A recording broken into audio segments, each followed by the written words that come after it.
Gale force winds pinning his competition to the dock. Captain Jake Anderson readies to be the first to throw lines and start the hunt for his $2 million king crab. For years, the biggest threat on Deadliest Catch was the ocean. Then, the crabs disappeared.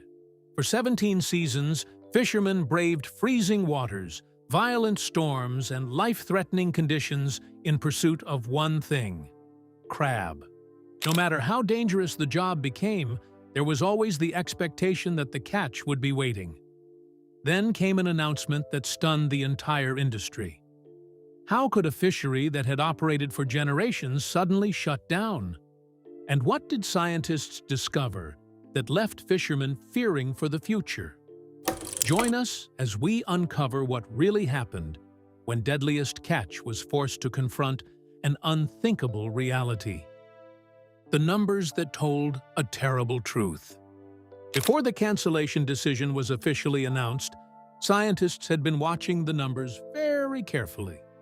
They were tracking the crab populations in the Bering Sea using sonar equipment, research vessels, and surveys. What they discovered through their research was shocking and genuinely scary. Between 2018 and 2021, the snow crab population in the Bering Sea dropped from 8 billion crabs to roughly 1 billion crabs. That's not a small decline to ignore. That's a complete population collapse. In just 3 years, the population had dropped by 87%. That means almost 9 out of every 10 crabs that were there in 2018 were simply gone by 2021. Scientists didn't completely understand the exact reasons why this happened so quickly. Some of them blamed it on climate change and warming ocean temperatures. The ocean water in the Bering Sea had been getting progressively warmer year after year.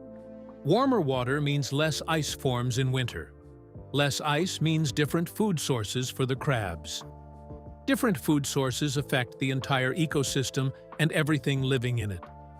Snow crabs need very cold water to survive and thrive. If the water gets too warm, the crabs die or migrate away to colder waters. But climate change wasn't the only factor causing the collapse. Overfishing was happening at the same time. The boats were catching too many crabs every year. They were taking more crabs out of the ocean than could possibly be replaced by natural reproduction. The population couldn't keep up with the demand.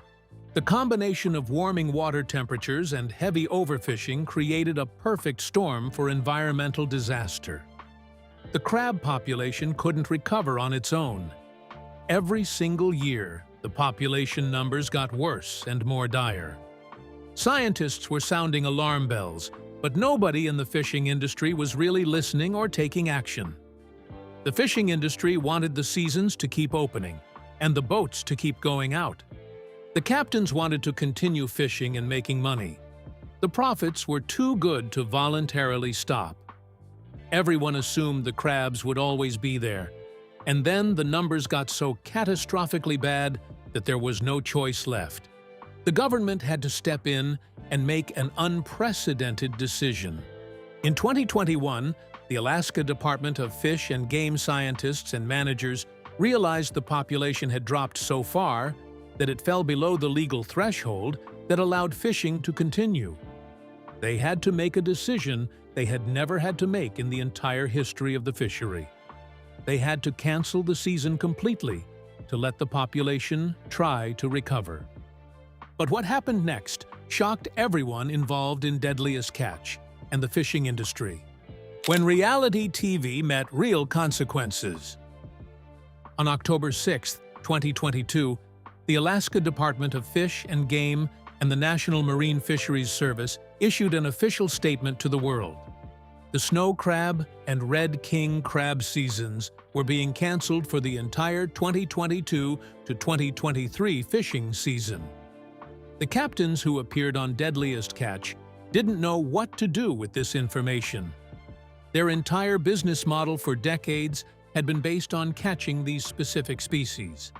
The red king crab season was the winter season that made the most money of the entire year. The snow crab season was another major money-making opportunity. Without both of them, how would they possibly make money? How would they pay their crews their salaries and bonuses? How would they keep their boats maintained and operating? How would they pay their expenses? The announcement sent shockwaves through the entire fishing community in Alaska. Captains like Sig Hansen, the extremely famous captain of the Northwestern, had to figure out a brand new strategy immediately. They couldn't just stay home and wait for next year. They had massive bills to pay. They had entire crews that depended on them for their livelihoods. They had boats worth millions of dollars that needed to keep generating income to stay profitable. Captain Wild Bill Wichrowski, one of the biggest stars of Deadliest Catch, spoke to Fox News about what he considered the biggest challenge of the Red King crab shutdown. He explained that the fishing crews and boat captains had invested their entire lives into catching these specific crab species. They knew exactly how to catch red king crab and snow crab. They knew where the best fishing spots were. They had built their entire reputations and careers on this specialized work. Now, they had to completely learn something different and new from scratch. Discovery Channel had to make a major decision. Would Deadliest Catch even continue as a show? Would there even be a season 19 if the crabs that the show was named after were gone? The entire premise and reason for Deadliest Catch was about watching people fish for king crab and snow crab in dangerous conditions. Without those crabs, was there even a show left to make? But instead of canceling the show completely, the producers found a creative solution to keep going. So, what did their solution entail? When the captains had to adapt or disappear, the executive producers of Deadliest Catch made an official statement that season 19 would move forward despite the crab shutdown, but the captains would have to fish for completely different species of crabs and fish. Instead of targeting red king crab and snow crab as usual, they would go after golden king crab, Bairdi crab, and cod. These other fish and crabs were still available to fish legally. They were still worth money to the fishing industry, but they required completely different techniques, equipment, and skills than what the captains had perfected over years. The captains had to completely change their entire strategy and approach. Sig Hansen and the crew of the Northwestern decided to do something absolutely radical and unprecedented. They relocated the entire boat to Norwegian waters to fish for red king crab there. Norway had red king crab populations that were still healthy and available. This meant taking their boat across the entire Atlantic Ocean to a completely different country on the other side of the world. It meant having to learn completely different fishing regulations and competing with different fishing companies. It was risky and expensive, but it was a real solution that could keep the boat and crew working. Captain Josh Harris, who commanded the Cornelia Marie, decided to focus on targeting the golden king crab instead of the red king crab that his father had famously hunted. Golden king crab was a valuable alternative species. It wasn't as prestigious or legendary as red king crab in the fishing community. It wasn't as culturally significant, but it was available, and it was still profitable enough to make the work worthwhile. The television show documented all of this struggle and adaptation. Season 19 showed the captains struggling hard with this new reality, learning to fish for different species and developing new skills and techniques. Some captains struggled more than others with the transition.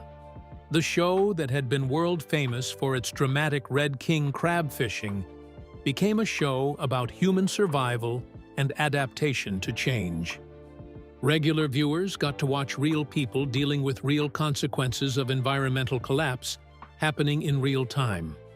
Despite the complete absence of snow crabs and the cancellation of red king crab season, season 19 went forward, and the fishing vessels still managed to make decent money, with the FV Time Bandit alone making over $1 million from alternative species. The captains and crews found a way to make it work and survive, even if it wasn't the lucrative fishing they wanted. But there were other serious problems happening behind the scenes that almost destroyed the show completely. When the show tore itself apart from within. While the crab populations were collapsing in the ocean, something else equally serious was happening on Deadliest Catch at the same time.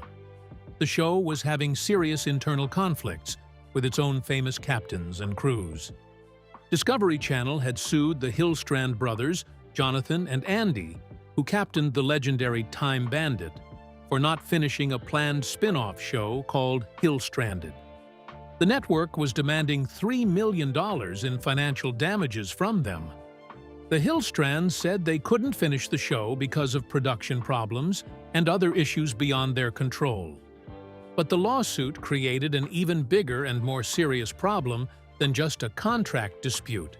If the Hillstrands lost the legal case, they might have to sell their boat, the Time Bandit, to pay the judgment to Discovery. That would mean their entire crew would lose their jobs and livelihoods. Their families would lose income. The lawsuit wasn't just about a television show anymore. It was about real people's lives and survival. The situation became so bad and stressful that the Hillstrand brothers quit Deadliest Catch entirely and refused to film anymore. They released an official statement. "We have been through a lot over the past year, and unfortunately, given the current situation with Discovery, we are unable to continue participating in Deadliest Catch. It has been a fantastic ride, and we wish the best to all of the amazing and supportive catch fans we have met over the years." But the captain's walkout didn't end there. Sig Hansen, the extremely famous captain of the Northwestern and one of the most beloved captains in the entire show's history, joined the protest and quit as well. Hansen made a public statement.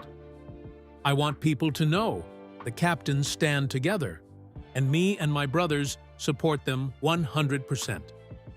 One of the show's absolute biggest stars was showing complete solidarity with the captains being sued by the network. This was a genuine crisis for Discovery Channel. Key captains and beloved figures were leaving the show. The show was literally falling apart from within.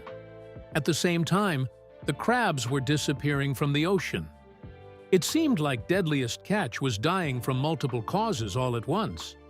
But then, something even more shocking and tragic happened that brought everything into perspective. The personal tragedy that shook everyone.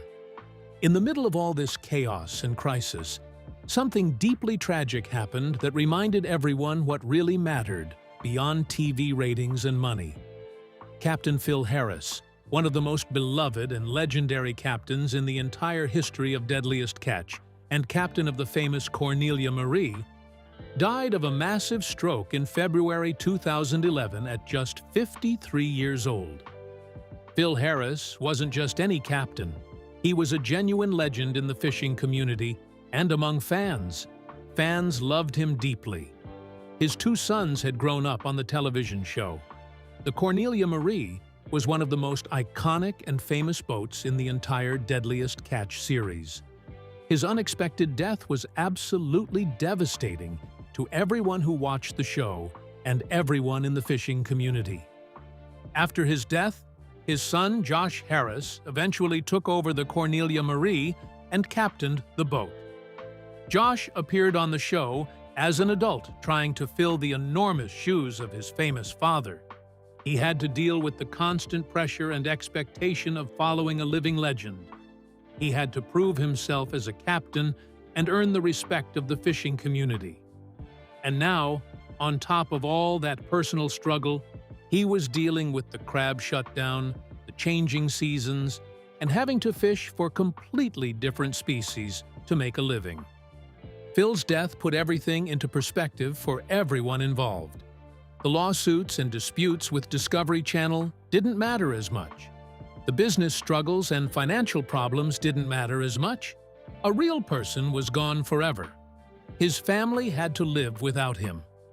The fishing community had lost one of its greatest captains and most respected figures. This personal tragedy and loss became a major theme in later seasons of Deadliest Catch. The show changed and became less about pure competition for money and more about human connection and relationships.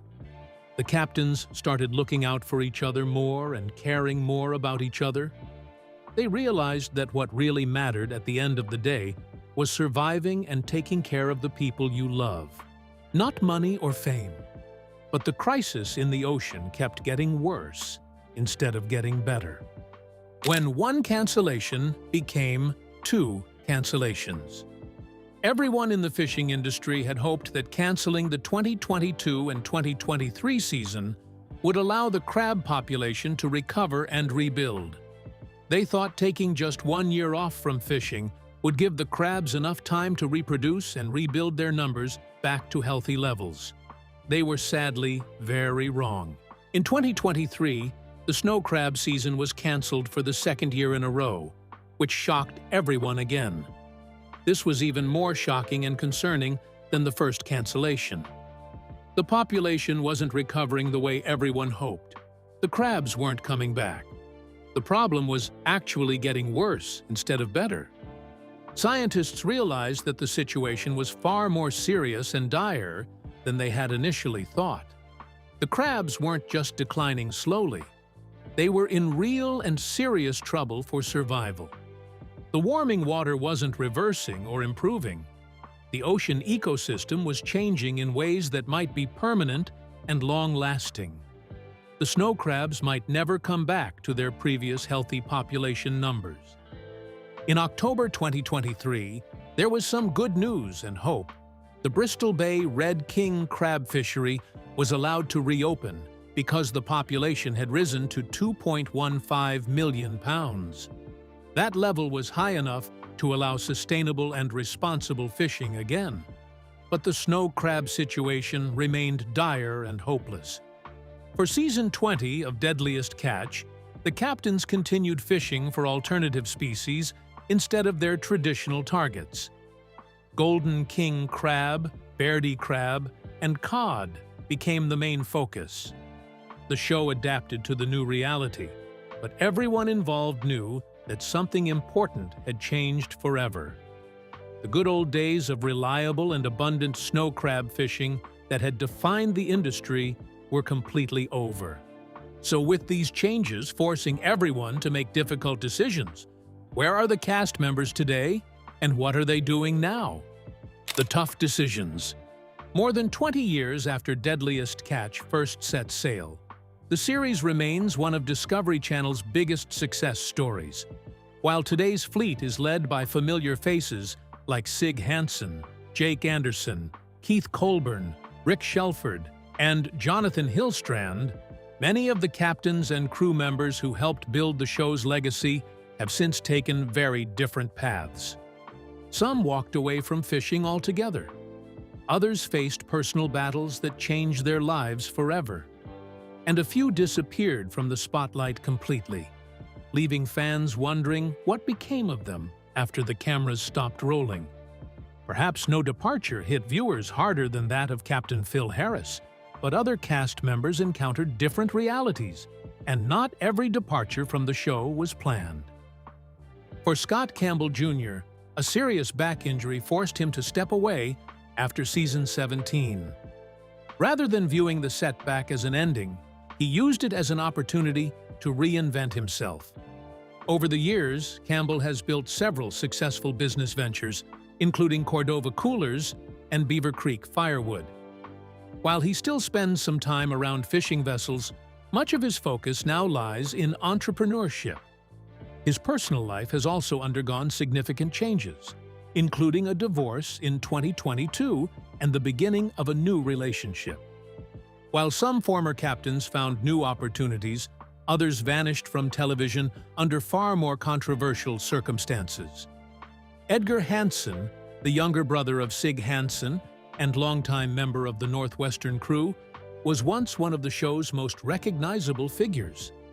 However, his deadliest catch journey ended in 2018 after he pleaded guilty to sexually assaulting a 16-year-old girl.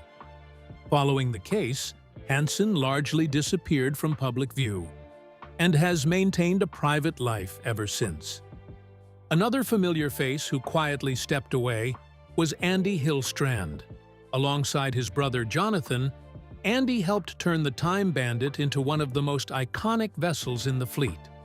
Their playful rivalry and fearless approach to fishing made them fan favorites for years.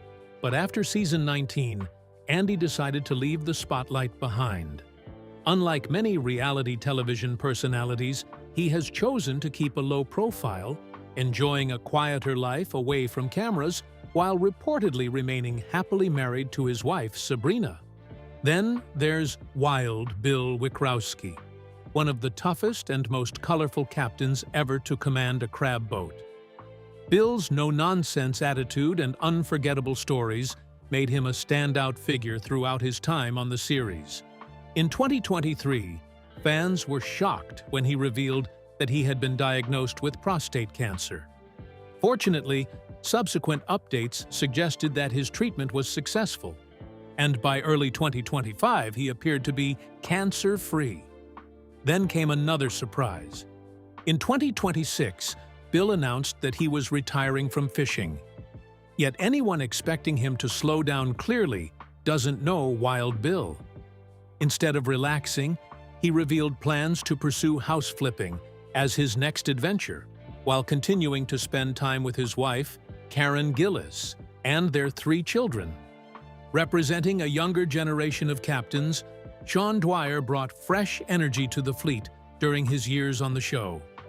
Ambitious and hardworking, he quickly earned a reputation as one of the industry's rising stars. Although he has not appeared on Deadliest Catch since 2022, fishing remains at the center of his life. Has the crab shutdown changed the way you see Deadliest Catch? And do you think this kind of regulation helps protect crab populations in the long run? Or could it end up doing more harm than good to their future availability? Share your thoughts with us in the comments section. Remember to like, share, and subscribe for more. Also, click the next video showing on your screen.